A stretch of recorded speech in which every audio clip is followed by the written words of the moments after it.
അന്ധവിശ്വാസമുണ്ടോ ചേട്ടാ? ഇല്ല, ഇല്ല. വിശ്വാസിയാണ്, അന്ധവിശ്വാസിയല്ല. ഒരു സിനിമ ഇങ്ങോട്ട് എന്താ പറയണ്ട റിലീസ് ചെയ്യുന്ന ഘട്ടത്തിൽ എന്താ മനസ്സിലേക്ക് വരിക? പ്രാർത്ഥന തന്നെയായിരിക്കും. ഇല്ല, ആ പ്രാർത്ഥന ഉണ്ട്.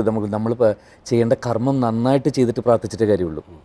ഒരു പൊട്ട സിനിമ ഉണ്ടാക്കി വെച്ചിട്ട് ഏത് ദൈവത്തെ പ്രാർത്ഥിച്ചിട്ട് എന്ത് കാര്യം? എനിക്കൊന്ന് വെച്ചാൽ ഈ പണ്ടൊക്കെ തമിഴ് സിനിമയൊക്കെ വളരെ ഉൽപ്പതിഷ്ഠമായ ആൾക്കാരുടെ കയ്യിലായിരുന്നു. പക്ഷേ പിന്നീട് നോക്കുമ്പോൾ ഏറ്റവും കൂടുതൽ സൂപ്പർസ്റ്റിഷനുള്ള, ഞാനിപ്പോൾ സിനിമാക്കാരോട് പറയാണ്, അന്ധവിശ്വാസങ്ങൾ ഏറ്റവും കൂടുതലുള്ള സിനിമയാണ്. ഞാനിപ്പോൾ ഒരു ഇന്ത്യയിലെ വളരെ പ്രശസ്തനായ ഒരു നടൻ, പേരിപ്പോൾ പറയാൻ പറ്റില്ല, പ്രശസ്തനായിട്ടുള്ളൊരു നടനെ ഇപ്പോൾ ഈ അടുത്ത കാലത്ത് ഞാൻ ഊട്ടിയിൽ ഷൂട്ട് ചെയ്യുമ്പോൾ എന്തൊക്കെ കാര്യങ്ങൾക്കാണെന്നറിയാം. അദ്ദേഹത്തിന് അടുത്ത ദിവസം വൈകിട്ട് 7 മണിക്കാണ് ഫ്ലൈറ്റെങ്കിൽ വീട്ടിൽ നിന്ന് ജോത്സ്യൻ പറയുകയാണ് രാവിലെ രാഹുകാലത്തിന് മുമ്പ് 8 മണിക്ക് ഇറങ്ങിക്കോളും. അത് കഴിഞ്ഞിട്ട് ഇറങ്ങണ്ടെന്ന് പറഞ്ഞാൽ 8 മണിക്ക് ഇറങ്ങിയിട്ട് ബാക്കി റോഡ് സൈഡിൽ മൂപ്പര് വെയിറ്റ് ചെയ്യാണ് വൈകിട്ട് 7 മണി വരെ. അടുത്ത ദിവസം എന്ത് ഡ്രസ്സ് ഇടണം, ഷൂട്ടിങ്ങിന് എന്ത് കളർ ഡ്രസ്സ് ഉപയോഗിക്കണം, എന്ത് ടൈപ്പ് ഓഫ് സീൻ എടുക്കണം, എങ്ങനെ എടുക്കണം, എല്ലാം തീരുമാനിക്കുന്നൊരു ജോത്സ്യനാണ്. എനിക്കൊന്ന് ഭയങ്കര വോളട്ടൈലായിട്ടുള്ളൊരു ഇൻഡസ്ട്രി ആയതുകൊണ്ട് ഉണ്ടാകുന്ന ഒരു മനസ്സിൻ്റെ ചഞ്ചലതയായിരിക്കും അത്. ആയിരിക്കാം, തീർച്ചയായിട്ടും. ഏറ്റവും കൂടുതൽ അത്യാവശ്യം ചില പ്രാർത്ഥനകൾക്ക് അപ്പുറത്തേക്ക് ചേരാൻ പോകാൻ ഞാൻ പോകാറില്ല. പണ്ടും അങ്ങനെയാണ്. പ്രാർത്ഥനയുടെ അളവ് കൂടിയോ കുറഞ്ഞോ? പ്രാർത്ഥനയുടെ അളവ് കൂടിയിട്ടുമില്ല, കുറഞ്ഞിട്ടുമില്ല കേട്ടോ. ആ രീതിയിൽ തന്നെ പോവാം. ആ രീതിയിൽ തന്നെ. പലപ്പോഴും നമ്മൾ ചിന്തിക്കുമ്പോൾ ജയറാമൻ, ഞാൻ ഒരുപാട് സിനിമകൾ കണ്ടിട്ടുണ്ട്, അവരെ തന്നെ കണ്ടിട്ടുണ്ട്. ഞാൻ കോളേജിൽ പഠിക്കുന്ന സമയത്താണ് അവരെ കണ്ടിരിക്കുന്നത്.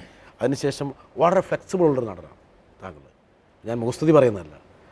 അതായത് വളരെ നന്നായിട്ട് നർമ്മം കൈകാര്യം ചെയ്യുന്ന ആളാണ്. അതുപോലെ തന്നെ വളരെ ഫ്ലെക്സിബിളായിട്ട് ആൾക്കാരെ ചിരിപ്പിക്കുന്നതിന് കോമഡി റോൾ. എനിക്കൊന്ന് കോമഡിയാണ് കുറച്ചും കൂടി പറ്റുന്നു തോന്നല്ലേ? കോമഡിയാണ് കുറച്ചും കൂടി താങ്കൾക്ക്. ഇല്ല, അത് എന്താ വെച്ചാൽ ഞാൻ വന്ന സാഹചര്യം സ്റ്റേജിൽ നിന്ന് മിമിക്രി ചെയ്ത് വന്നതുകൊണ്ട് കൂടുതലത് കുറച്ച് ഫ്ലെക്സിബിളായിട്ട് കാണികൾക്ക് തോന്നിയിട്ടുണ്ടാവും. അതുകൊണ്ടാണ്. ഏത് റോൾ ചെയ്യാനാണ് ജയറാമിന് വളരെ ഇഷ്ടം? ആദ്യമായിട്ട് ഒരു എന്നെക്കുറിച്ചൊരു സെൽഫ് അസസ്മെൻ്റ് എനിക്ക് തന്നെ ഒരിക്കലും അതൊരു ഓവർ ഇൻഹിബിഷൻ എന്നെക്കുറിച്ച് എനിക്കത് പറ്റുമെന്ന് ഞാൻ ചിന്തിക്കാറില്ല. ഒരു സാധാരണക്കാരൻ്റെ കഥാപാത്രം, അതായത് ഒരു ഡേ ടു ഡേ ലൈഫിലുള്ള സാധാരണക്കാരൻ്റെ അവൻ്റെ പ്രശ്നങ്ങൾ, അവൻ്റെ കുടുംബജീവിതത്തിലെ പ്രശ്നങ്ങൾ, നർമ്മമായിട്ടുള്ള കാര്യം, ഇതൊക്കെ ചെയ്യാനാണ് എനിക്ക് ഏറ്റവും ഇഷ്ടം. ചെണ്ട, എനിക്ക് തോന്നുന്നു ഞങ്ങളുടെ ചാനൽ തുടങ്ങി തന്നെ ജയറാമിൻ്റെ ചെണ്ടയുടെ എൻ്റെ ചെണ്ട കുട്ടികൾ. എവിടെ തുടങ്ങി ഈ ഒരു? അത് ഞാൻ ഒരു അമ്പലവാസി അല്ലെങ്കിലും ഒരു അമ്പലവാസിയെ പോലെ ജനിച്ചു വളർന്നിട്ടുള്ള ആളാണ്. ഒരു പെരുമ്പാർ എന്ന് പറഞ്ഞ എൻ്റെ സ്ഥലത്ത്, അതിൻ്റെ തൊട്ട് മുമ്പിലാണ് എൻ്റെ വീട്.